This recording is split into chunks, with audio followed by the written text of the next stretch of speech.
السلام علیکم to all students of O level. آج ہم ایک مضمون کر رہے ہیں اور مضمون کا ٹاپک ہے ہمارا نظام تعلیم کیسا ہے یا نظام تعلیم کو کیسے بہتر بنایا جا سکتا ہے.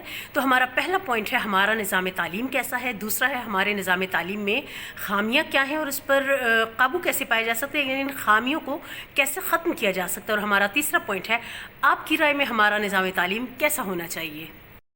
ہمارا پہلا پوائنٹ ہے ہمارا نظام تعلیم کیسا ہے. تو تعلیمی نظام کو کسی بھی ملک کے ترقیاتی ڈھانچے میں ریڑھ کی ہڈی کی حیثیت حاصل ہے. ہمارا نظام تعلیم جدید دور کے تقاضوں کو پورا نہیں کرتا اور نہایت ناقص ہے. ملک کے دور دراز علاقوں میں اسکول تو کھولے جا رہے ہیں لیکن معیاری تعلیم اور سہولتوں کی فراہمی کو یقینی نہیں بنایا جا رہا. ہمارا دوسرا پوائنٹ ہے ہمارے نظام تعلیم میں خامیاں کیا ہیں اور ان پر قابو کیسے پایا جا سکتا ہے. تو سب سے بڑی خامی تو یہ ہے کہ اس میں تربیت کا عنصر تو ہے ہی نہیں، یکساں تعلیم کے مواقع بھی نہیں.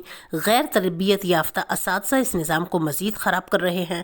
اسکولوں کی کمی ہے، بچوں کی تعداد زیادہ ہے، پھر طالب علموں کی صلاحیتوں کو پرکھنے کے لیے رائج امتحانی نظام بھی فرسودہ ہے.